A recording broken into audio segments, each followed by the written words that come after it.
कलमा पढ़ते ही हजरत उमर ने फरमाया या रसूलल्लाह, जब आप सच्चे, कुरान सच्चा, इस्लाम सच्चा, तो छुप के नमाज पढ़ने का क्या मतलब है? फरमाया अभी तादाद ही कोई नहीं, 40 तो मुसलमान है। अर्ज की हुजूर मेहरबानी करें ना, आप सिर्फ इजाजत दें। 20-20 लोगों की सफ़े बना दी गई। एक सफ के आगे हजरत उमर है, एक सफ के आगे हजरत अमीर हमजा है।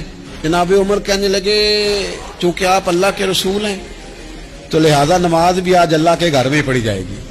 तो हजरत उमर बैतुल्लाह शरीफ के बीच खड़े होकर नारा लगाते हैं, फरमाते हैं मैं उमर हूं, तुम मुझे भी जानते हो, मेरे बाप को भी जानते हो, तुम मेरा कबीला भी जानते हो, मैंने पढ़ लिया है महबूब का कलमा। अब जिसने बच्चे यतीम कराने हो और अपनी बीवी बेवा करानी हो वो आए और मुझे रोके। ये महबूब अल्लाह के हैं और घर भी अल्लाह का है, तो नमाज भी आज अल्लाह के घर में पढ़ी जाएगी।